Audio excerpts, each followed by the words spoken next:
Welcome back mga ka-TV. Ang video na tatalakayin natin ngayon ay ang chapter 51 hanggang 60 ng Failure Frame. I became the strongest and annihilated everything with low-level spells. At kung bago ka lang sa channel ko ay huwag mahiyang mag-like, subscribe o follow at i-click ang notification bell para ma-notify ka sa susunod na video. Paalala, ang video na tatalakayin natin ngayon ay maaaring mag-iba mula sa ilalabas na anime. Hindi ko inaangkin ang mga drawing o anumang materyales na ipapakita. Ang layunin ko ay magpakita ng suporta at magbigay ng impormasyon tungkol dito. Ang lahat ng kredito ay nananatili sa mga orihinal na may-ari. Maraming salamat. Matapos ang pagkamatay ni Brown, hinarap ni Sogo at ng kanyang mga kaklase ang halimaw na pumatay sa kanya. Nang makita ni Minamino ang paparating na panganib, tinawag niya si Sogo sa kaba, ngunit determinado at nakatutok si Sogo, naghahanda para sa labanan. Pinakalma niya si Minamino sa isang matatag na pahayag na, "Leave it to me," habang hinahanda niya ang kanyang posisyon sa laban. Inaalam ni Sogo ang sitwasyon sa kanyang isipan, sinusubukang payapain ang kanyang mga nerbiyos. Napagtanto niyang may malakas na sandata ang halimaw, malamang ito rin ang ginamit upang punitin si Brown. Napansin niya ang galaw ng liwanag at alikabok at napagtanto niyang may dalang dalawang sinulid ang halimaw, kaya lalo pang naging mapanganib ang sitwasyon. Tanong ni Sogo sa sarili, sapat ba ang kanyang lakas para labanan ang ganitong klaseng kaaway mag-isa? Biglang dumating si Yasu, mayabang na ipinagyayabang ang kanyang kalakasan. Tiwala siyang siya, si Yasu Tomohiro, ang tunay na vessel ng isang bayani at minamaliit ang pakikibaka ni Sogo. Ngunit napansin ni Sogo na ang natatanging mga kakayahan ni Yasu ay mas lalo pang lumakas, kaya inisip niyang magiging mas malakas sila kung pagsasamahin ang kanyang lakas at ang malayuang mga kakayahan ni Yasu. Ipinakita ni Yasu ang kanyang kumpiyansang hikamay ng mananakop at sinabi kay Sogo na kung nais niyang maligtas, kailangan niyang desperadong sumunod sa kanya, ang bayani ng itim na apoy. Ngunit bago pa niya matapos ang kanyang pang-aasar, biglang sumiklab ang trahedya, naputol ang mga daliri ni Yasu. Iniwan siyang nagulat. Tinitigan niya sa kawalan ang kanyang putol-putol na kamay at napasigaw sa takot, hinahanap ang kanyang nawawalang mga daliri. Desperadong subukang ibalik ang mga ito sa tulong ng Diyosang si Vesis. Sa isang biglang pagkataranta, sumakay siya sa kanyang kabayo at tumakas, hindi pinansin ang mga pakiusap ni Sogo para sa tulong.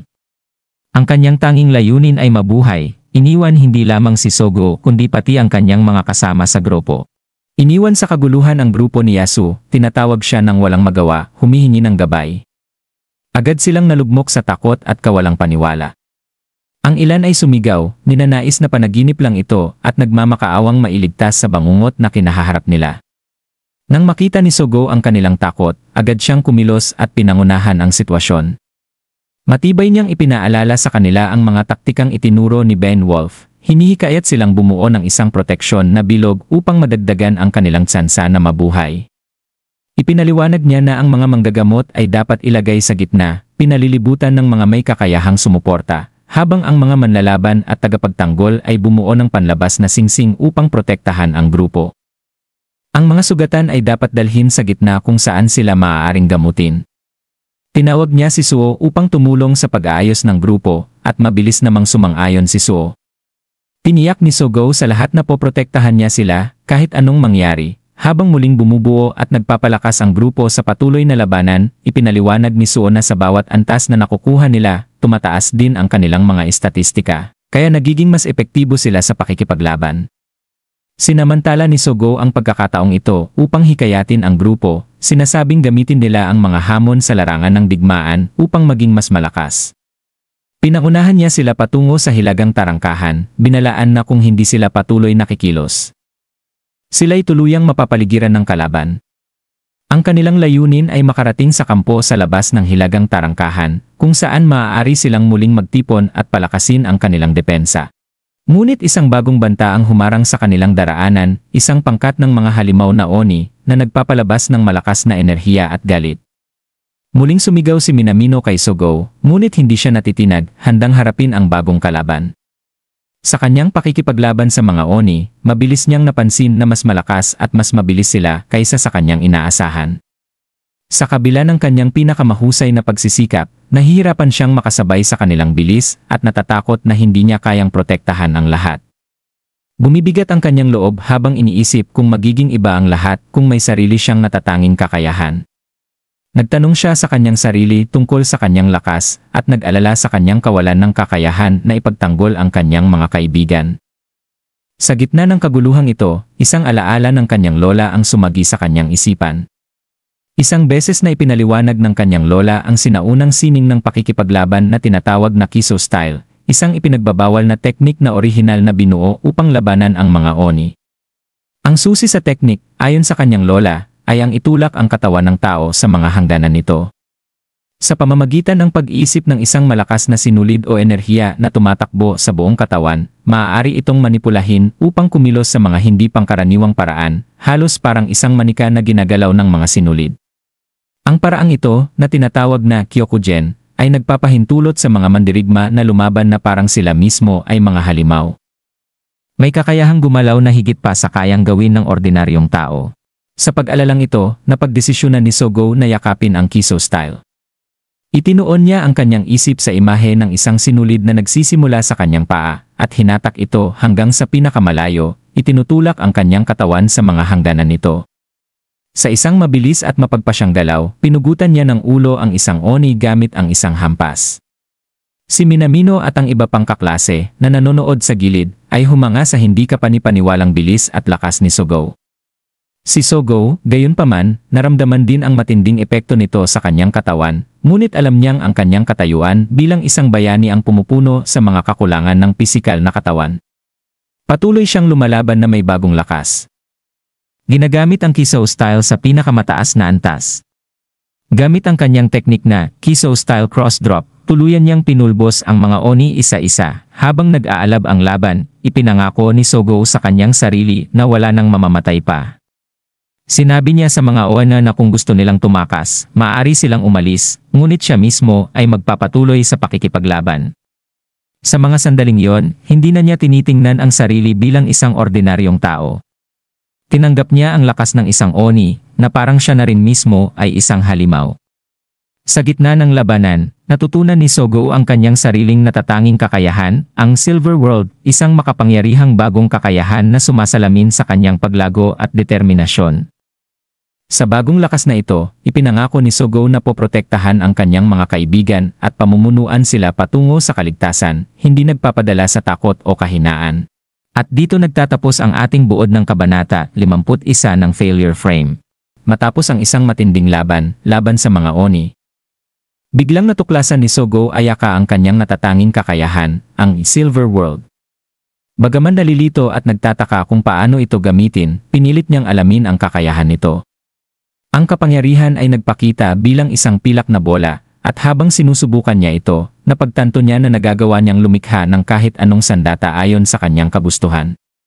Habang ang pilak na bola ay nagbabago at naging isang sandata sa kanyang kamay, naisip ni Sogo kung ang kanyang natatanging kasanayan ay ang kakayahang bumuo ng kahit anong sandata na kailangan niya. Ginamit niya agad ito laban sa mga papalapit na halimaw, nadiskubre niyang ang mga sandata ay nag-aangkop sa laki at bigat depende sa kalaban na kanyang kinakaharap.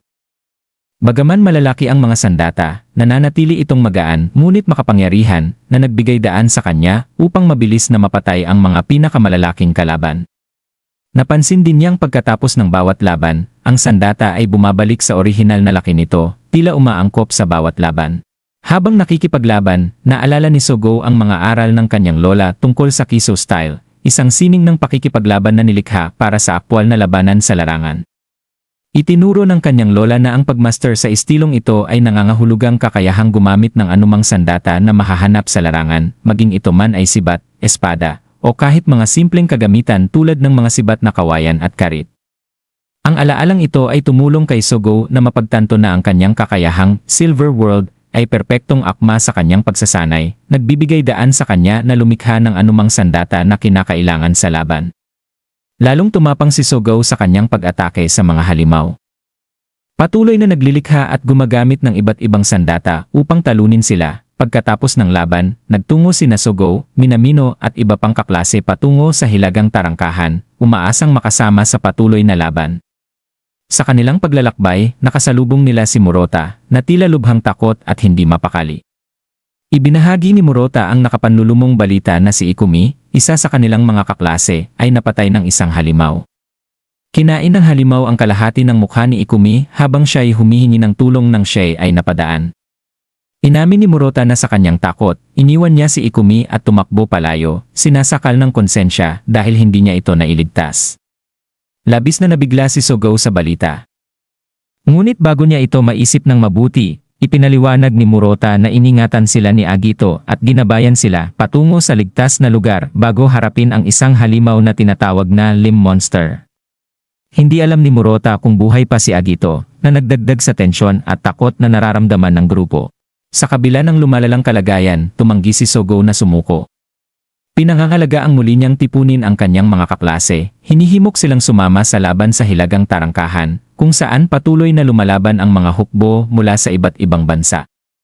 Naniniwala siyang kung malilinis nila ang mga halimaw sa paligid ng tarangkahan, maaaring makisama sila sa mga hukbo at baligtarin ang laban. Gayunpaman, ang banggitin ng isang nakakatakot na halimaw na may mukha ng tao ay nagdulot ng takot sa grupo. Nang makita ito ni Sogo, nakilala niya ang espada ni Beowulf na nakabaon sa nilalang. Ang pagtingin sa sandata ay nagpatibay ng kanyang loob habang inaalala ang sakripisyo ni Bansan sa pagbubukas ng daan para sa kanila. Determinado na igalang ang pagsisikap ni Beowulf at protektahan ang mga natitira pang buhay, gumawa ng matapang na desisyon si Sogo. Sinabi niya kay Murota at sa iba pang mga kasama na manatili at ipagtanggol ang kanilang sarili habang haharapin niya ang mga halimaw na may mukha ng tao. Sa kabila ng napakaraming kalaban, tumanggi siyang sumuko, idineklara na hindi siya titigil sa pakikipaglaban hanggang siya'y mamatay. Inaktiba niya muli ang kanyang Silver World at sumugod sa mga halimaw, ang kanyang isip ay puno ng alaala ng mga sakripisyo ng kanyang mga kaibigan at ang pag-asa na mapalakas ang loob ng mga kasama niyang lumaban. Hindi makapaniwala ang mga sundalo sa paligid na nakikita ang isang tao na humaharap sa tatlong malalakas na halimaw. Gayunpaman, nagawa ni Sogo na talunin sila, paliwanag na sila ay nasa mahina na kondisyon, kaya't nagawa niya itong tapusin. Habang hinihimok niya ang kanyang mga kaklase at ang natitirang mga sundalo na sumama sa kanya patungo sa hilagang tarangkahan, bigla na lang isang bagong hukbo ng mga halimaw ang dumating. Sa kabila ng pagod at dami ng kalaban, nanatiling matatag si Sogo. Handang ipagpatuloy ang laban, alam niyang kailangan niyang panatilihing buhay ang pag-asa para sa lahat ng umaasa sa kanya. At dito nagtatapos ang ating buod ng Kabanata 52 ng Failure Frame. Habang napapalibutan si Sogo ng mga halimaw, dumating si Katleya Stramius sa larangan ng digmaan kasama ang mga sundalo ng Nea, mabilis na kumuha ng kontrol sa sitwasyon. Punong-puno ng tiwala sa sarili, inihayag ni Katleya na walang laban ang mga halimaw sa Nea at inutusan ang kanyang mga sundalo na talunin ang mga kalaban. Nakilala ng mga sundalo si Katleya bilang prinsesa ng Nea, naramdaman nila ang pag-asa at naghanda silang umatake sa mga halimaw. Sa gitna ng kaguluhan, nakita ni Katleya si Sogo at ang kanyang mga kakampi, mga bayani mula sa ibang mundo, na hindi apektado ng nakakatakot na enerhiya ng Evil King Element na nagpapahina sa mga tao sa mundong ito. Tinawag ni Sogo ang kanyang mga kaklase at hinikayat silang sumama sa kanya sa laban sa mga Ogre Soldiers, gamit ang kanilang immunity sa Evil King Element bilang kalamangan. Bagamat nag-aalangan sa simula, sumang-ayon ang kanyang mga kaklase na lumaban, sumama sa kanyang panawagan. Ang grupo ay matatag, determinado na hindi matulad kay Ikumi na namatay. Habang tumitindi ang labanan, pinuri ni Katleya ang tapang ni Sogo, ngunit ipinahayag na mas masahol pa ang sitwasyon sa labas ng pader. Inatake ng hukbo ng Demon Emperor ang kanilang mga puwersa, at kahit na may napakalaking kalamangan sa bilang ang Nea, ang makapangyarihang retainer ng Demon Emperor ay ginagawang walang kabuluhan ang dami ng kanilang puwersa. Kasalukuyang pinamumunuan ni na Lord Porali at Lord Walter ang mga hukbo, na sinusubukang panatilihing buo ang kanilang puwersa, ngunit ang retainer ay isang malaking banta na hindi kayang harapin ng mga sundalo ng Nea. Malinaw na sinabi ni Katleya na nakasalalay sa mga bayani, sina Sogo at ang kanyang mga kaklase, na hindi apektado ng Evil King Element ang paglaban sa banta na ito. Naiintindihan ni Sogo ang bigat ng sitwasyon at muli niyang pinamunuan ang kanyang mga kaklase at naghanda silang magbukas ng daan para sa kanilang mga kakampi. Patuloy na lumalakas ang labanan at napansin ni Sogo ang mas malaking bilang ng mga Ogre Soldiers na paparating mula sa timog. Itinuro ni Katleya si Zwegsid, ang pangalawang panata ng Demon Emperor, na agad na inilipat ang kanyang pansin kay Sogo, nakilala siya bilang isa sa mga bayani na humahadlang sa kanyang mga plano. Ipinakilala niya ang kanyang sarili bilang ang pangalawang panata ng Demon King at tahasang sinabi na layunin niyang puksain si Sogo na nakikita niyang pinakamalaking balakid sa kanyang i-ani. Inilabas ni Sogo ang kanyang natatanging kakayahan na Silver World upang protektahan ang sarili mula sa attack ni Zwegsid. Napansin niyang papalapit ang mga halimaw na may gintong mata mula sa Demon Area. Nagbabanta na paligiran siya at ang kanyang mga kakampi maliban kung agad silang kikilos, nagbanggaan sina Sogo at Zwegsid at pantay ang kanilang lakas sa hindi inaasahang labanan. Kinilala ni Zwegsid ang lakas ni Sogo at sinabing ang kanyang pag-asa ang magpapasarap sa darating na pagkapariwara. Nagsalita siya tungkol sa marangal na espiritu ng tao, ang hindi sumusuko at lumalaban sa kapalaran at nagpahayag ng baluktot na paghanga sa katatagan ng sangkatauhan. Si Sogo, hindi natitinag, ay determinado na tapusin ang buhay ni Zwegsid, ngunit bago niya maitama ang isang matinding atake, biglang lumitaw ang isa pang retainer. Si Ingrance, ang unang panata ng Demon Emperor, ay dumating, ikinagulat ni Sogo. Kasama nito ang mas malaking hukbo ng mga halimaw. Nagtataka si Lord Porali at ang mga puwersa ng Nea sa dami ng mga kalaban, tinatanong kung paano sila nakapagsama ng ganito kalaking puwersa nang hindi nila nalaman ang kanilang pagdalaw. Ipinahayag ni Ingrance na may kapangyarihan siyang lumikha ng mga ogre soldiers, kaya't hindi na kinakailangan ang malaking pagdalaw. Ang kakayahang ito ay naglagay sa mga puwersa ng koalisyon sa matinding pagkasira dahil hindi sila handa para sa ganito kalaking bilang ng mga kalaban. Sa pagdating ni Ingrance, lalo pang naging malubha ang sitwasyon. Ang mga puwersa ng Sacred Coalition, na nahihirapan na sa mga retainer ng Demon Emperor, ay ngayon humaharap sa halos hindi magagapi na bilang ng mga kalaban. Ipinahayag ni Ingrance na hindi maiiwasan ang pagkapariwara at nagsimulang pumatay ng mga sundalo gamit ang kanyang hukbo ng mga ogre, iniaalay ang pagkapariwara bilang isang makasining na handog sa Demon Emperor. Si Zwegsid, humanga sa kapangyarihan ni Ingrance, ay kinilala na kahit sa mga oaths, si Ingrance ay natatangi at mataas ang tiwala ng Emperor sa kanya. Si Sogo, sa kabila ng napakalaking balakid, ay tumatanggi pa ring sumuko. Alam niyang kung matatalo niya si Zwegsid at makakaharap si Ingrance, maaaring mayroon pang pag-asa. Nanatili siyang matatag sa pagpapanatili ng moral ng kanyang mga kaklase at mga kakampi, alam na ang kanilang tapang ang susi sa tabumpay.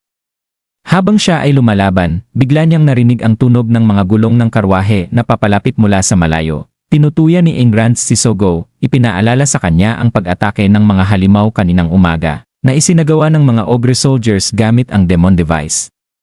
Ang aparato na ito, na kayang tumawag ng mga halimaw na may mukha ng tao, ngayon ay pinahusay upang maging mas epektibo. Ipinahayag ni Ingrance na ang mga karagdagang puwersa ng mga ogre soldiers, kasama ang mas maraming halimaw mula sa Demon Area, ay patuloy na papalakas maliban kung masisira ang Demon Device. Napagtanto ni Sogo na mahalaga ang pagwasak sa aparato upang mapigilan ang pagdating ng mas maraming kalaban. Sa kabila ng bigat ng napakaraming kalaban, nananatiling matatag si Sogo. Tumawag siya para sa isang tao na sirain ang Demon Device, naniniwalang sa tamang pagkilos, maaari nilang mabago ang takbo ng laban. Samantala, mula sa malayo, paparating ang isang karwahe na sakay ang Nai King Squadron na tila nagmumungkahi na maaaring may paparating na mga karagdagang puwersa upang tumulong sa laban. Ang pag-asa ng mga bayani ay hindi pa nawawala, at malayo pa ang pagtatapos ng labanan, at dito nagtatapos ang ating buod ng Kabanata 53 ng Failure Frame. Habang nagaganap ang matinding labanan, hinarap ni Ingrance si Sogo at nagbigay ng nakapanlulumong hamon. Isiniwalat na ang Demon Device ay maaaktibo sa loob ng 10 minuto. Nabigla si Sogo sa revelasyong ito, nahaharap sa imposibleng misyon na pigilan ang activation nito habang nagkakagulo sa paligid. Napagtanto ni Prinsesa Katleya ang bigat ng sitwasyon at nag-utos sa mga sundalo ng Niyahan na iwan ang kanilang depensa at maglunsad ng desperadong pagsalakay. Buong tapang niyang inudyukan ang kanyang hukbo na ialay ang kanilang mga buhay para sa maliit na pag-asang magtagumpay. Gayunpaman, sa kabila ng matapang niyang pananalita, alam niyang kung ma-activate ang device at dumating ang mga reinforcement mula sa Demon Realm, tuluyang magigiba ang kanilang balance sa laban. Sa inspirasyon ng kanyang sigaw, sumugod ang mga sundalo ng Nihan, puno ng determinasyon sa kanilang puso. Nagkaisa rin ang mga kaalyadong puwersa sa ilalim ng magkakaibang bandila. Si Batch, pinuno ng mga sundalo ng Bakuos, ay nagpahayag ng kanyang layunin na suportahan si Katleya. Ang mga sundalo ng Nihan, hinimok ang mga handang magsakripisyo para sa kinabukasan ng mundo na sumama sa kanya. Ang kanyang mga salita ay naghatid ng malakas na sigaw mula sa kanyang mga tropa na buong pusong sumabak sa labanan. Samantala, inutusan ni Lord Poralien ng Alion ang kanyang mga mandirigma na ipakita ang lakas ng kanilang bansa, na minsan nang nagtagumpay laban sa mga makapangyarihang kasamaan. Ang pinagsamang puwersa ng Bakuos, Alion, at Nihan ay sabay-sabay na sumugod, ang kanilang pagkakaisa ang tanging sandigan ng pag-asa laban sa malupit na puwersa ng mga demonyo. Samantala, ang mga kaklase ni Sogo, na pinangunahan ni Su, ay nagpasya ring bumili ng oras para sa kanya. Naniniwala sila sa kanyang lakas at kakayahan, tiwala na kaya niyang talunin ang parehong retainer class na halimaw na kanyang kinakaharap at ang bagong banta na lumitaw. Subalit, hindi nila alam na ang lahat ng ito ay bahagi ng plano ni Swigseed, ang pangalawang lider ng mga demonyo. Ipinahayag niya na ang sinabi ni Ingrants na 10 minuto ay isang kasinungalingan, ang device ay maaaring ma-activate agad. Dahil dito, naloko ang mga kaalyadong puwersa, naiwan ang kanilang depensa, na nag-iwan sa kanila ng malaking kahinaan. Sa isang iglap, na-activate ang device at bumuhos ang mga reinforcement mula sa Demon Realm. Tuluyang nalugmok sa kabuluhan ang hukbo ng mga kaalyado. Isa-isa silang bumagsak at kumalat ang kawalan ng pag-asa. Maging si Lord Porali, na malubhang nasugatan, ay hindi makapaniwala, nagtanong kung bakit wala nang natirang oras. Habang bumabagsak ang lahat sa kawalan ng pag-asa, isang kakaibang tunog ang narinig mula sa kabubatan. Agad na napalingon ang lahat, kapwa kaalyado at kaaway. Biglang lumitaw ang isang halimaw na may espada sa mata, isang kalabang nakilala ni Sogo bilang isa ng natalo ni Agito. Ngunit bago pa man ito makapagsimula ng pag-atake, isang malakas na karwahe ang tumama rito, na nagdulot ng pagkasira sa katawan nito. Ipinakita nito ang pagdating ni Mimori Touka at ng kanyang Mary King Squadron. Gamit ang alias na Ashinto, upang itago ang kanilang tunay na pagkakakilanlan, sinimulan nila ang kanilang pag-atake sa mga demonyo lamang. Ginamit ni Mimori ang mga enchanted pearls na ibinigay ni Erika upang magpalabas ng hukbo ng mga battle golem, na nagbigay ng bagong lakas sa laban at bumaligtad sa sitwasyon. Nagulat ang lahat sa biglaang interbensyon na ito. Habang nagdududa ang mga kaalyado sa layunin ng Effelwe King Squadron, ang kanilang mga aksyon laban sa mga demonyo ay nagbigay ng mahalagang oras. Agad na kumilo si Mimori, nagbigay ng mga utos. Inutusan niya si Seras na tiyakin ang kaligtasan ni Prinsesa Katleya, and dati niyang pinuno. Tinanggap ni Seras ang misyon, sumakay sa kabayo ng buong determinasyon upang protektahan ang kanyang dating amo. Samantala, naghanda si Mimori upang harapin si Ingrants, habang si Eve, ang kanyang tapat na kasama, ay nanatiling handa upang suportahan siya. Parehong oras, sa gitna ng kaguluhan, naguluhan si Sogo sa biglang pagbago ng takbo ng laban. Napapalibutan at nasa bingit ng pagkatalo, hinarap niya si Swigseed, na ginamit ang sitwasyon upang insultuhin ang kanyang pagkukulang. Sumugod si Swigseed ng isang malakas na atake, ngunit nagawa ni Sogo na harangin ito, kahit na bumagsak siya sa lupa dahil sa lakas ng hampas. Habang nilalapastangan ni Swigseed ang kanilang kawalan ng pag-asa, dumating ang Effelwe King Squadron at nagbigay ng panibagong sigla. Ang kanilang walang takot na atake laban sa mga demonyo ay nagdulot ng pag-asa sa mga kaalyado. Sa kanilang interbensyon, nagsimula ang panibagong yugto ng labanan, puno ng pangako ng pagbawi ng tagumpay sa kabila ng lahat ng pagsubok. At dito nagtatapos ang ating buod ng Kabanata 54 ng Failure Frame. Si Mimori ay humaharap kay Ingrants, isang makapangyarihan at nakakatakot na commander ng mga demonyo na sinasabing unang sinumpaan ng emperador ng mga demonyo. Habang sinusuri ang labanan, napansin ni Mimori si Sogo, ang kanyang kaklase, na nakikipaglaban sa isa pang kalaban sa di kalayuan. Nakahinga siya ng maluwag sa presensya nito, at nagpasya na pagtuunan ng pansin ang pagpuksa kay Ingrants, habang nagtitiwala na kayang harapin ni Sogo ang iba pang banta. Habang matapang na lumalapit, ipinakilala ni Mimori ang sarili bilang dating pinuno ng maalamat na grupo ng mga salamangkero na Ashinto, na muling ipinakilala ang kanyang kakaibang kakayahan bilang makapangyarihang mahika upang iligaw ang kanyang mga kaaway. Ang panlilinlang na ito ay nagbibigay daan upang maitago niya ang kanyang tunay na pagkakakilanlan at layunin. Tinitiyak na hindi agad malalaman ni Vesis na siya ay buhay pa. Si Ingrance, na galit sa mga pang-aasar at kumpiyansang kilos ni Mimori, ay tumayo mula sa kanyang trono at inutusan ang kanyang mga ogre na lumayo, handang harapin si Mimori ng direkta. Samantala, si Eve, isa sa mga kasama ni Mimori, ay naghihintay sa malayo, hawak ang Deus Lancair, isang mahiwagang sibat na may kakayahang bumaon sa kalaban sa hindi kapanipaniwalang bilis kapag pinuno ng mahika. Ang estratehiya ni Mimori ay nakaasa sa paglikha ng bukas na pagkakataon para kay Eve na umatake, habang nililibang niya si Ingrance sa pamamagitan ng pagbibida at pagmamalaking natalo niya ang pinakamalakas na mandirigma ng sangkatauhan, si Sivit Gartland.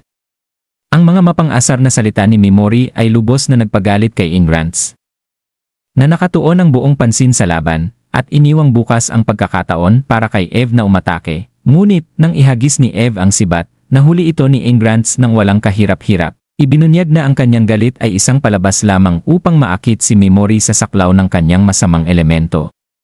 Sa isang malupit na ngiti, napahina ni Ingrance ang katawan ni Mimori, ipinahayag ang kanyang tagumpay. Bumagsak si Mimori sa kanyang alagang sisli at nahirapan siyang kumilos habang nagdiriwang si Ingrance sa kanyang inaakalang panalo. Ipinaliwanag ni Ingrance na sinadya niyang paalisin ang mga ogre sa paligid upang maging mas kapanipaniwala ang kanyang pagganap, tinitiyak na papasok si Mimori sa kanyang patibong. Habang naghahanda si Ingrance na magpakawala ng isang mapangwasak na mahiwagang atake, biglang inaktibo ni Mimori ang kanyang kasanayan na, paralyze, pinapako si Ingrance sa kanyang kinalalagyan. Nabigla si Ingrance, hindi makapaniwalang nakakagalaw si Mimori sa loob ng saklaw ng kanyang masamang elemento. Habang unti-unting nauunawaan ang nangyayari, inisip niyang maaaring isa si Mimori sa mga bayani mula sa ibang mundo, isang taong may kakayahang labanan ang madilim na kapangyarihan ng emperador ng demonyo. Walang pakialam si Mimori sa mga hinala ni Ingrance, at ipinaliwanag na ang labis na kumpiyansa at kayabangan ay madaling gawing patibong, lalo na sa mga nag-iisip na sila ay mas matalino kaysa sa iba. Inilabas ni Mimori ang isa pang makapangyarihang kasanayan, Berserk, na nagdulot ng matinding pinsala kay Ingrance, halos matalo ito. Sinumpa ni Ingrance ang Diyos ang nagbigay kay Mimori ng ganoong kakayahan. Napagtanto na ang lakas ni Mimori ay higit pa sa kanyang inaasahan mula sa malayo, pinanood ni Zwigsid, isa pang mataas na opisyal na demonyo, ang labanan na may lumalalang pag-aalala. Napagtanto niyang mahalaga si Ingrance sa paglikha ng mga ogre na sundalo at sa pagpapanatili ng kanilang mga puwersa, kaya't naghanda siyang makialam. Ngunit, ginamit ni Sogo ang pagkakataon upang umatek mula sa likuran at pinutol si Zwigsid bago ito makatulong kay Ingrance.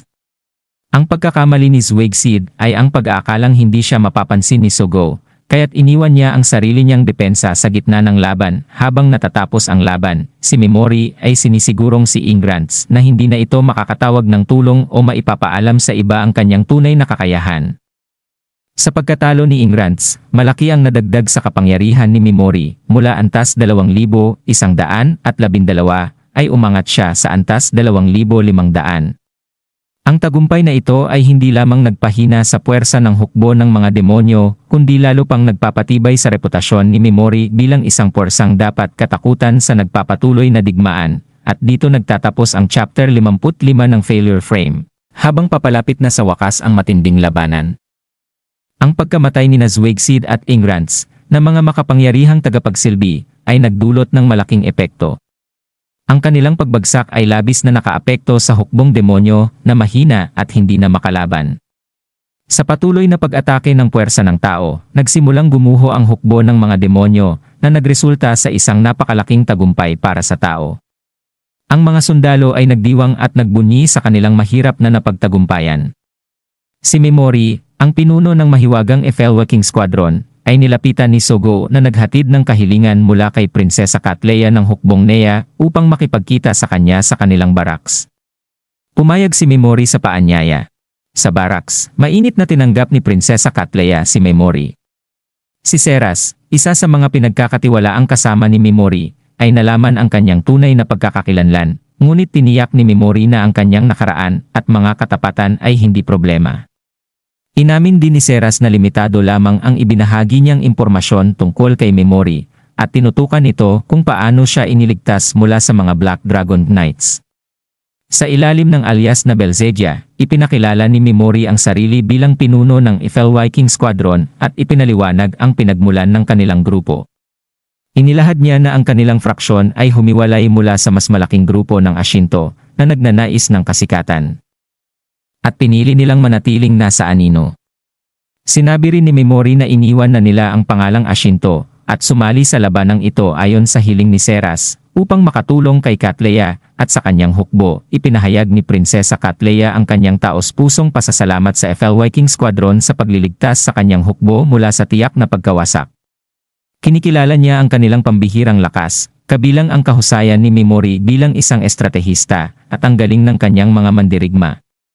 Napansin din niya ang pagkakaiba ng kanilang mga layunin at pamamaraan kumpara sa mga narinig niya tungkol sa Ashinto. Kinumpirma ni Mimori ang pagkakaibang ito na binibigyang diin ang kanilang kagustuhang magtrabaho ng lihim at tuparin ang kanilang sariling mga layunin. Sa kanilang pag-uusap, ipinagkatiwala ni Katleya si Seras kay Mimori na kanyang labis na pinahahalagahan. Inamin niya na magiging mas masaklap ang kapalaran ni Seras kung siya ay mapupunta sa ilalim ng kontrol ng Diyos sa Vices. Biniro rin niya si Seras tungkol sa nararamdaman nito para kay Mimori na sinabing naniniwala siyang si Seras ay umiibig ng lubos kay Mimori. Bagamat unay nag-aatubili, inamin din ni Mimori na labis niyang pinahahalagahan si Seras. Ang palitang ito ay nagpatibay sa kanilang ugnayan at sinang-ayunan ni Katleya ang kanilang relasyon, umaasa sa kaligayahan ni Seras habang nagpapatuloy ang mga paghahanda. Tinapos ni Mimori at Seras ang kanilang mga plano upang mapanatili ang kanilang pagkakakilanlan at itago ang galaw ng Viking Squadron. Iminungkahi ni Mimori ang pagpapakalat ng maling impormasyon tungkol sa kanilang susunod na destinasyon upang lituhin ang kanilang mga kalaban. Samantala, inasikaso ni Seras ang mga lohistikal na detalye, kabilang ang pagbawi ng kanilang war chariot. Ang talakayan ay nagpakita ng kanilang dedikasyon sa lihim at estratehikong katumpakan. Makalipas ang ilang sandali, si Mimori ay nilapitan ni Sogo nang ito'y palabas na nag-ulat ng kahilingan. Isang bayani mula sa ibang mundo at dating kaklase ni Mimori upang makipagkita sa kanya. Ang kanilang pag-uusap ay naging pagkakataon para kay Mimori na makakuha ng mahalagang impormasyon tungkol sa mga natatanging kakayahan ng iba pang mga bayani. Ipinahayag ni Ayaka ang kanyang pasasalamat kay Mimori sa pagligtas sa kanya at ibinahagi ang mga detalye tungkol sa kanyang sariling kapangyarihan at sa kanyang mga kasamahan. Nakita ni Mimori ang kahalagahan ng impormasyong ito at nagpasya itong gamitin upang suriin ang mga potensyal na kaalyado at kalaban. Habang iniisip ni Mimori ang mga nangyari sa araw na iyon, kinilala niya ang masalimuot na ugnayan ng mga alyansa, katapatan, at estratehiya na huhubog sa susunod na yugto ng kanilang paglalakbay. Pinaghahandaan niya ang paggabay sa kanyang pangkat sa mga hamon sa hinaharap, at dito nagtatapos ang chapter 56 ng Failure Frame. Si Mimori ay nagkaroon ng isang mahalagang pag-uusap kasama si Sogo, kung saan nakalap niya ang mahalagang impormasyon tungkol sa kilos at kakayahan ng iba pang mga bayani. Dahil sa kanyang papel sa labanan, laban sa isa sa mga pinagkakatiwalaang tauhan ng dakilang emperador ng demonyo, nagtiwala sa kanya si Sogo, at ibinahagi ang mahahalagang detalye tungkol sa kanilang mga kaklase. Dahil dito, natukoy ni Mimori ang tatlong pangunahing individual na maaaring maging hadlang sa kanyang layunin na talunin ang Diyos sa Vices, sina Kirihara Takuto, Takao Hijiri, at Ikusaba Asagi. Si Kirihara, isang class na bayani, ay hayagang laban sa kanya, ngunit naniniwala si Mimori na kaya niya itong harapin bilang isang kaaway. Si Takao Hijiri, isa ring class, ay mas mahirap basahin, ang kanyang mga kakayahan at reputasyon ay ginagawang isang mapanganib na kalaban, at kung siya ay magiging hadlang, tiyak na susunod din ang kanyang kapatid. Samantala, si Ikusaba Asagi, bagamat nasa mas mababang ranggo, ay matalino at may mahusay na estratehiya, kaya't maaari siyang maging isang malaking sagabal sa hinaharap. Habang iniisip ni Mimori ang matibay na determinasyon ni Sogo na protektahan ang kanyang mga kaklase sa anumang halaga, napagtanto niya na sa lahat ng bayani mula sa ibang mundo, maaaring siya mismo ang pinakamalaking hadlang sa kanyang plano. Pagkatapos, tinalakay ni Mimori at Eve ang estratehiya ng digmaan, kung saan kinumpirma niyang ang kanyang tunay na layunin ay talunin ang Diyosa. Pinag-aralan nila ang maaaring maging takbo ng labanan, habang ang mga bayani mula sa ibang mundo ay nakatutok sa pakikidigma laban sa dakilang emperador ng demonyo, mas kaunti ang tauhan ng Diyosa na magtatanggol sa kanya. Kung ang dakilang emperador ng demonyo, na dumanas na ng malaking pagkatalo, ay umurong patungo sa pinakahilagang bahagi ng lupain habang patuloy na nakikipaglaban ang Class 2 sa kanya, magkakaroon ng pagkakataon si Mimori na makuha ang ipinagbabawal na salamangka mula sa farthest country. Sa pamamagitan nito, magkakaroon siya ng kapangyarihang sirain ang Diyosa ng tuluyan. Gayunpaman, hindi niya matiyak kung sino ang unang matatalo, ang dakilang emperador ng demonyo o ang Diyosa. Ngunit anuman ang mangyari, determinado siyang ipagpatuloy ang kanyang misyon. Ang labanan sa anti-monster White Castle ay nagdulot ng napakaraming casualty. Ang dalawang pinagkakatiwalaang tauhan ng dakilang emperador ng demonyo, sina Ingrance at Zwegseed, ay napatay. Ang labanan ay mas naging magulo dahil sa pagdagsa ng mga halimaw mula sa Golden Monster Area na nagresulta sa malaking bilang ng mga nasawi, lalo na sa hanay ng mga mataas na opisyal at sundalo. Sa panig ng Allion Army, 2 rank A na bayani, sina Oyamada Shogo at Yasu Tomoshiro ay nawawala.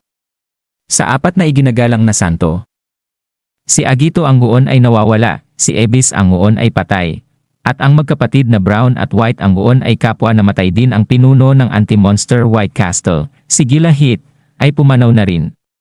Bukod dito, ang 3 Dragon Warriors ng Baku's Army ay nagdusa ng matinding pagkalugi, patay na sina Batch Mingoos at Walter Isbin. Ang Dragon Slayer na si Beowulf ay matindi ring nasugatan. Sa klinika kung saan nagpapagaling si Beowulf, binisita siya ni Sogo at ipinahayag ang kanyang pag-aalala. Bagaman nalulungkot si Bane na hindi na siya makakalaban, ipinagkatiwala niya ang natitirang laban kay Sogo at sa iba pang bayani. Pinasigla siya ni Sogo, sinabing sila ang magpapabagsak sa dakilang emperador ng demonyo, kaya't dapat siyang magpahinga. Nagpasalamat si Bane sa kanila, dahil kung hindi sa kanilang sakripisyo, hindi na siya buhay ngayon. Samantala, sa ibang bahagi ng digmaan, ang Southern Army na pinamumunuan ni Asagi ay nakipaglaban sa kaaway sa kabisera ng Magnar. Sa kabutihang palad, dumating ang Mira Imperial Army na pinamumunuan ng tinatawag na Mad Emperor upang tumulong. Kaya't bahagyang nagtagumpay ang panig ng tao. Gayunman, sa gitna ng kaguluhan, ang White Wolf King, na siyang namumuno sa puwersa sa Sinad, ay misteryosong nawala sa kanlurang bahagi. Ang hukbo ng Yonato Kingdom ay nagtungo sa lungsod ng Argele upang labanan ang pinagkakatiwalaang tauhan ng dakilang emperador, si Dracova. Gayunman, napilitan silang umatras nang sila ay matalo ng mga kaaway. Upang mapigilan ang ganap na pagbagsak ng kanilang hukbo, inilabas ng Yonato Kingdom ang kanilang sinaunang sandata, ang Holy Cavalry, isang higanteng parang robot na maaaring paganahin lamang ng mga santo. Sa tulong ng mga bayani mula sa ibang mundo na pinamumunuan ni Ikusaba Asagi, sinubukan nilang muling umatake. Sa matinding labanan, muntik nang mapatay ang pilot ng Holy Cavalry, si Kuria, ngunit dahil sa mabilis na pagkilos ni Asagi at ng kanyang grupo, nailigtas siya at ginamot. Matapos ang labanan, masayang tiningnan ni Asagi ang bangkay ni Dracova na kanyang napatay. Napagtanto niyang malakas ang kalabang iyon, ngunit naging kapaki-pakinabang ito dahil tumaas ang kanyang antas. Habang nag-uusap sina Asagi at Kashima, nagmuni-muni si Asagi sa kanilang sitwasyon. Sinabi niyang kahit hindi nasakop ng mga halimaw ang Yonato, marami pa rin ang namatay at nasira ang bayan. Naniniwala siyang ang kanilang pagsisikap ay nagligtas ng maraming tao kahit may ilang sakripisyo. Nang tanungin siya ni Kashima kung may ibang paraan upang talunin si Dracova, sinabi niyang wala. Dagdag pa niya, sa mundong ito, ang pinakamahalaga ay pumili ng tamang panig upang mabuhay. Ipinahayag niya rin ang posibilidad na baka hindi lamang ang Diyosa ang may kakayahang ibalik sila sa kanilang mundo. Kung ang dakilang emperador ng demonyo ay may parehong kapangyarihan, maaaring mas makabubuti para sa kanila na sumali sa kanyang panig kung mas malaki ang tsansa nilang makabalik. Hindi makapaniwala si Kashima sa ideyang ito, lalo na dahil alam niyang si Sogo ay kailanman ay hindi papayag na pumunta sa panig ng dakilang emperador. Pagkatapos, pinag-usapan ni Asagi ang sistema ng ranggo ng mga bayani. Pinaghihinalaan niyang may mga nakatagong ranggo sa ilalim ng karaniwang sistema ng S, E, Y, C, at iniisip niya kung sa S-Class ay may mas mataas pang uri tulad ng E-Super at Special. Natuwa si Kashima sa ideya, iniisip na kung may lihim na ranggo sa D-Class, maaaring mas makatulong siya kay Sogo. Nang maglaon, ipinaliwanag ni Asagi ang kahalagahan ng buffs at debuffs sa laban. Habang ang kanyang lumang kasanayan, ang Queen Bee, ay nagpapalakas sa kakampi. Nakuha niya ngayon ang painkiller, isang debuff na nagpapahina sa kalaban. Upang ipakita ang epekto nito, binato niya ang isang bato na may buff, na siyang nagpalakas dito at nagdulot ng bitak sa pader. Sinabi niyang sa tamang paggamit ng mga kasanayang ito, posibleng mapantayan, o kahit malagpasan pa, ang isang Diyos.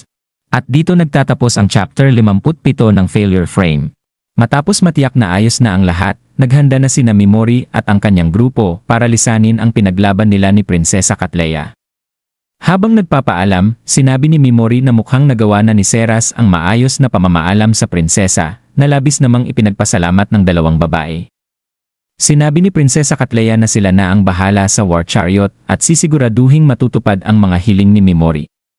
Gayunpaman, inamin niyang hindi sapat ang kanilang tulong upang masuklian ang lahat ng nagawa ni Mimori para sa kanila, lalo na nang iligtas niya sila mula sa Golden Eye Monsters, sa mga kampo ng emperador na demonyo at sa insidente ng 5 Dragon Warriors.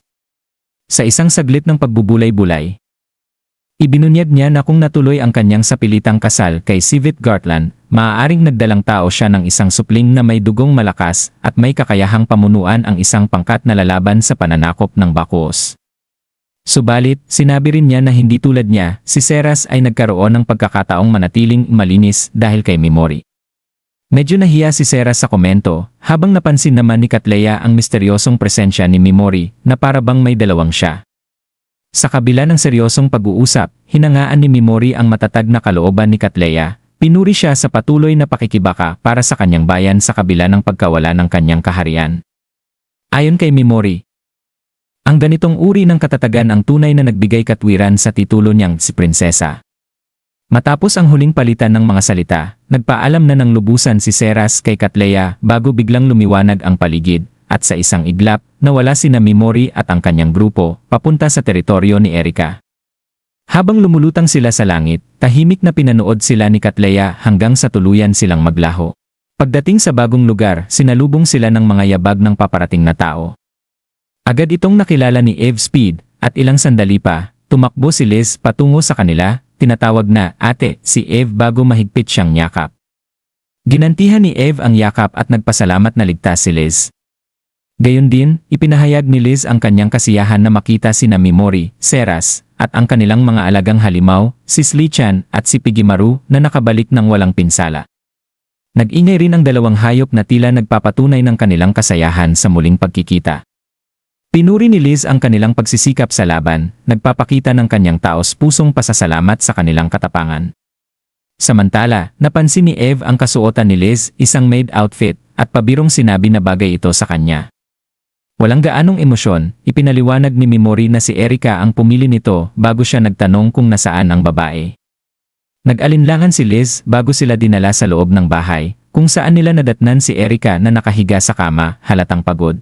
Sa kabila ng kanyang kalagayan, malugod silang tinanggap ni Erika at ipinaliwanag na ginamit niya ang kanyang mga alagang espiritu upang gabayan at suportahan sila sa kanilang misyon.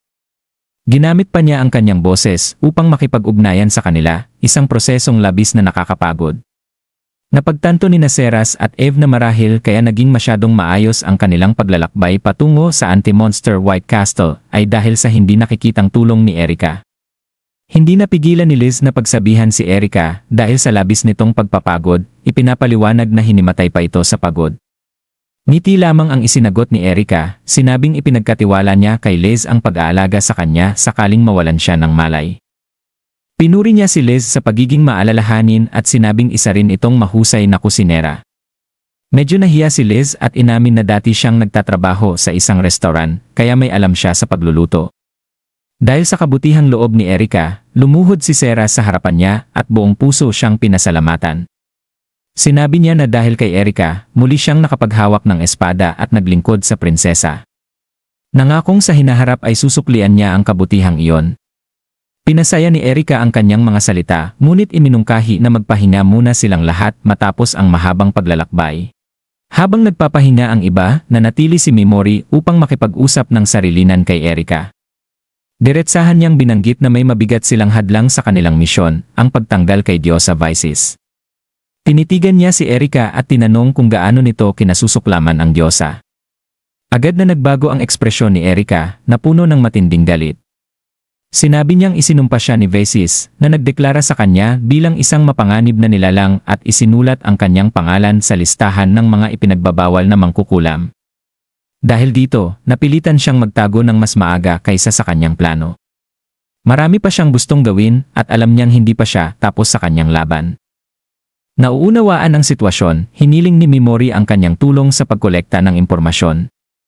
Sa halip na direktang alamin ang ginagawa ni Vesis, nais niyang pagtuunan ng pansin ang iba't ibang paksyon sa bawat bansa, lalo na ang mga bayani ng Alyon na itinuturing niyang pinakamalaking sagabal sa kanyang plano. Bahagyang nagulat si Erika sa kahilingan, pabirong sinabi kung nais ba ni Mimori na pagtrabahuhin siya ng mas matindi. Ngunit may sagot na si Mimori, isang Ouija board na gagamitin upang sagutin ni Erika ang kanyang mga tanong gamit ang kanyang mga espiritu nang hindi kinakailangang magsalita. Natuwa si Erika sa ideya at inamin nitong magiging mas madali ang komunikasyon sa ganitong paraan. Sa kabila ng seryosong usapan, pinaalalahanan nina Eve at Sarah si Mimori na magpahinga muna at mag-enjoy sa pagkain. Humingi siya ng paumanhin sa pagiging masyadong abala sa plano, ngunit biglang naputol ang usapan nang magsimulang umiyak si Liz. Napuno siya ng emosyon at sinabi kung gaano siya kasaya na ligtas na nakabalik ang lahat, si Touka, Mimori, Seras, ang kanilang mga alagang halimaw, at higit sa lahat, si Eve. Sinubukan niyang pigilan ang kanyang luha, ngunit tinapik siya ni Erika sa ulo, sinasabing hindi kailangang pigilan ang kanyang damdamin sa ganitong sandali. Pinuri niya si Liz sa pagiging matatag at matyaga sa kabila ng lahat ng kanilang pinagdaanan. Sinuportahan ni Mimori ang kanyang sinabi. At nagkaroon ng mas magaan na sandali nang biglang sabihin ni Liz na ang pakiramdam niya ay parang nasa isang pamilya siya. Nagpalitan ng tingin sina Mimori at Seras, at sa isang saglit, napaisip kung tama nga ba yon. Sa huli, sumang-ayon silang maaaring totoo ang nararamdaman ni Liz. Kinagabihan, nakatayo si Eve sa balkonahe, tahimik na nakatingin sa malayo. Lumapit sa kanya si Mimori at tinanong kung maaari silang mag-usap. Humarap si Eve, nagtataka, ngunit nang bumukas ang bibig ni Mimori, sinabi niyang aalis na siya kinabukasan. Una, tumango si Eve sa kanyang sinabi, ngunit itinuloy ni Mimori ang kanyang pahayag, hindi lang basta pag-alis, kundi pansamantalang pagtatapos ng kanilang paglalakbay ng magkasama. Nanlaki ang mga mata ni Eve sa pagkagulat, hindi handa sa biglaang desisyon ni Mimori, habang ang bigat ng kanyang sinabi ay tuluyang lumubog sa kanyang isipan. At dito nagtatapos ang chapter 58 ng Failure Frame. Ipinaalam ni Mimori kay Eve na magtatapos na muna ang kanyang paglalakbay kasama ang kanilang grupo. Gulat si Eve sa balita at agad na tinanong kung may nagawa ba siyang mali, lalo na't seryoso siyang tumulong sa misyon na iligtas ang prinsesa ng Nye. Ngunit pinawi ni Mimori ang kanyang pag-aalala at ipinaliwanag na ang kanyang pagsama sa grupo ay bilang kabayaran sa utang na loob kay Seras. Ngayong nailigtas na ang prinsesa at nagampanan na ni Eve ang kanyang bahagi, wala na raw siyang obligasyong sumama pa sa kanilang paglalakbay. Nagtangkang tumutol si Eve, sinabing nais pa rin niyang tumulong, ngunit ipinaliwanag ni Mimori na ang desisyon ay para kay Liz. Si Liz ay isang batang bihasa at palaging tinatago ang kanyang damdamin. Ngunit sa totoo, ang nais lang nito ay mamuhay kasama si Eve, ang tanging pamilya na natitira sa kanya. Bagaman mabigat sa loob, tinanggap ni Eve ang pasya. Bago maghiwalay, nangako siyang laging handang tumulong sakaling kailanganin, at muling iginiit ang kanyang katapatan sa Gas King Squadron. Nagtapos ang kanilang tagpo sa isang taos-pusong pakikipagkamay. Pagkaalis ni Eve, kinausap ni Mimori si Seras tungkol sa desisyong ito. Naiintindihan ni Seras na ito na ang pagtatapos ng paglalakbay ni Eve, at sang-ayon siyang may kakayahan na si Erika na protektahan ang sarili. Ngunit, si Seras ay nananatiling tapat at buong loob na nagsabing mananatili siyang kasama ni Mimori hanggang sa pinakahuli. Tinanggap ni Mimori ang kanyang pananatili at nangakong poprotektahan siya kapalit ng kanyang katapatan. Tumakbo si Seras patungo sa kanya at nagsabi ng may kasiyahan na handa siyang sumama kahit hanggang sa dulo ng mundo. Sa kanilang emosyonal na sandali, inamin ni Mimori na dati inaakala niyang kailangang magkunwari upang tanggapin ng iba. Ngunit ngayon, nararamdaman niyang tinatanggap siya ni Seras sa tunay niyang pagkatao. Naghalikan sila, isang pagpapahiwatig ng mas malalim na ugnayan. Kinabukasan, masaya si Seras. Tinukso sila ni Erika tungkol sa nangyari noong gabi, ngunit simpleng sinabi ni Mimori na ipinagtibay lamang nila ang kanilang mga damdamin. Pagkatapos, tinanong ni Mimori si Erika tungkol sa kanyang kawalan ng ngiti. Inamin ni Erika na dahil sa matagal na pagkakahiwalay at kalungkutan, tila nakalimutan na niyang ngumiti. Dagdag pa niya, pinili niyang huwag na muling tumawa hanggat hindi niya nakikitang pinabagsak si Diyos sa vices na siyang kumuha ng kanyang potensyal. Hanggang mangyari iyon, ginagamit niya ang salitang ridiculous kapalit ng pagtawa. Ibinigay niya kay Mimori ang isang kwintas, isang susi na magbubukas ng daan patungo sa pinakaliblib na lupain, kung saan naninirahan ang mga pinagbabawal na tribo at nilalang. Dito, kailangang matutunan ni Mimori ang mga ipinagbabawal na mahika upang pabagsakin si Vices. Ipinaalala rin ni Erika na maaari siyang banggitin upang makuha ang tulong ng hari sa lugar na iyon. Nagpasalamat si Mimori at dumating sina Seras at Liz. Sinabi ni Seras na nais ni Liz na magpasalamat bago sila tuluyang magpaalam.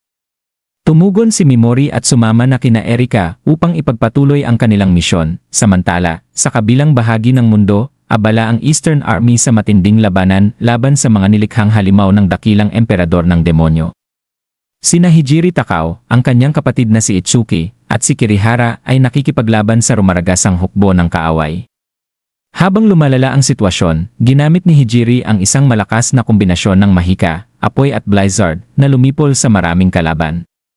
Humanga si Itsuki sa kakayahan ng kanyang ate, habang si Kirihara naman ay ginamit ang kanyang Dragon Blaster upang mas lalo pang gibain ang hukbo ng demonyo. Dahil sa pinagsamang lakas ng mga bayani, napilitan ang dakilang emperador ng demonyo na umatras. Pinagmamasdan ni Vices ang mga kaganapan at napansin ang pag-usbong ng natatanging mga kakayahan ni Hijiri at Kirihara, bagaman nais ng ilan sa hukbo na habulin ang kaaway. Pinili ni Commander Sigurd Sigmus na umatras at umiwas sa labis na pinsala. Naisip ni Kirihara na ang laban na ito ang simula ng kanyang pag-angat sa tinaguriang Battle of Kings. Sa ilalim ng kanyang templo, tinanggap ni Vices ang ulat tungkol sa mga kaganapan sa niya. Natuklasan niyang ang Ashinto, na siyang pinagmulan ng grupong minsang tinalo ang pinakamalalakas ng sangkatauhan, ay muling umusbong, gamit ang makapangyarihang mahika, upang pabagsakin ang mga sundalo ng demonyo. Higit pa roon, nabigla siyang malaman na si Seras Ashrain ay buhay pa, at aktibo na naman ang Maliking Squadron. Sa halong tuwa at interes, kinilala ni Vices ang lumalaking banta ng bagong puwersang ito na posibleng magpabagsak sa kanya sa hinaharap. At dito nagtatapos ang chapter 59 ng Failure Frame. Matapos talunin ang puwersa ng emperador ng demonyo. Nagtipon ang mga bayani sa plaza ng kastilyo ng kabisera ng Alyon Kingdom, Eno, kung saan sinalubong sila ni Diosa Vices. Ipinahayag niya ang kanyang paghanga sa kanilang nagawa, pinupuri ang kanilang tagumpay sa pagtalo sa 3 retainers ng emperador ng demonyo, kahit na marami ring nasawi sa kanilang panig. Binanggit niya na bagamat buhay pa ang mga bayani, maraming mandirigma ang nasawi, at nalulungkot siya para kay Ban Wolf na malubhang sugatan, gayon din kay Agito ang Uon, na tanging nakaligtas sa 4 Holy Elders ngunit nasa kritikal na kondisyon. Tiniyak niya sa mga bayani na ligtas sina Oyamada Shogo at Yasutomo Hiro, bagamat nabaliw ng kaunti si Oyamada at nawalan ng mga daliri si Yasutomo. Kaya't limitado ang kanyang kakayahan. Binati niya si Sogo dahil sa pagkakaroon nito ng kakaibang S-Class Hero Skill at ipinaliwanag na kaya siya naging mahigpit dito ay upang mapabilis ang pagkakaroon ng ganitong kakayahan. Ipinahayag ni Vices ang kagustuhang makipagtulungan kay Sogo upang tuluyang mapabagsak ang emperador ng demonyo, ngunit tumangging pagalingin siya, binanggit na marami pa siyang ibang inaasikaso at dapat magpagaling muna si Sogo mag-isa. Matatag si Sogo at nakiusap kay Vices na pagalingin sina Ban Wolf, Agito, at ang kanyang mga kaibigan gamit ang Breath of Goddess bagaman nag-aatubili, pumayag si Vices kapalit ng isang pabor mula kay Sogo, at ipinahiwatig na nakakapagod gamitin ang ganoong kapangyarihan. Pag-alis ni Vices, nakasalubong ni Sogo sina Kirihara, Hijiri, at Itsuki, mga kapwa bayani. Ipinahayag ni Kirihara ang kanyang pangungutya kay Sogo, binanggit na kahit natalo ni Sogo ang isa sa mga retainers, ang Second Oath, siya naman ay napaurong ang emperador ng demonyo mismo, kaya mas mataas ang kanyang antas. Nagtaka si Sogo sa biglang pagbabago ng tono ni Kirihara, lalo na't buhay pa si Oyamada na kasama ni Kirihara at dapat sana'y dahilan ng kanyang tuwa. Tinanong ni Hijiri ang kalagayan ni Sogo, napansin na ang pinsala nito ay dulot ng paggamit ng sariling kakayahan at hindi lang dahil sa kalaban. Nausisa naman ni Itsuki kung ilang level na si Sogo. Kaya ipinakita ni Sogo ang kanyang status chart, kung saan nakasaad na level 499 na siya. Bigla, tinangka ni Kirihara na pugutan siya ng ulo, ngunit agad itong hinarang ni Hijiri gamit ang kanyang espada. Pinagalitan ni Hijiri si Kirihara dahil sa malinaw nitong intensyon na patayin si Sogo, ngunit depensibo si Kirihara at iginiit na ang tunay na mandirigma ay dapat lumaban na parang nakataya ang buhay. Ipinagmalaki pa ni Kirihara na sa kasaysayan, ang mga dakilang tao ay madalas hindi nauunawaan at hinuhusgahan. Ngunit sa huli ay kinikilala ang kanilang husay. Ibinunyag din niya kay Sogo na kung nakita niya ba si Princess Knight Seras Ashrain at nais niyang makasama ito, minamaliit ang Malice King na tumalo sa First Oath at tinawag itong walang halaga. Labis ang pagkagulat ng lahat sa kayabangan ni Kirihara. Pagkatapos, sa loob ng kastilyo, sa silid ni Sogo Ayaka, nagpasalamat si Hijiri kay Sogo dahil sa pagbabalita tungkol sa Southern Army at pinasalamatan din ni Sogo si Hijiri sa pagtulong sa kanya kanina. Napag-usapan nila si Belzidia, isang kakampi ng Holy Kingdom ng niya, ngunit napansin nilang maaaring hindi ito kapanalig ng Holy Alliance. Nagkasundo silang maging maingat, lalo na't kahit kakampi nila si Kirihara, para bang siya pa ang mas mapanganib. Bigla namang nagpanggap si Hijiri na may pag-ibig kay Sogo, sabay abot ng lihim na sulat na nagsasabing nakikinig ang espiya ng Diyosa. Nagkunwari si Sogo na nagulat, at ipinaliwanag ni Hijiri na kailangan nilang magkunwaring malapit upang madali silang magkausap. Maya-maya, nagtanong si Hijiri, paano kung may paraan upang makabalik sa kanilang mundo nang hindi umaasa kay Vices? Nabigla si Sogo ngunit nagpakita ng interes. Samantala, sa kanlurang bahagi ng Golden Monster Area, nagmamanman sina Mimori, Belzidia, at Seras habang kumukontak kay Erika gamit ang isang mahiwagang hayop. Nalaman ni Mimori na bukod sa Asagi Group, nakabalik na sa Alyon ang ibang mga bayani at wala pang plano ang mga ito na atakihin ang emperador ng demonyo.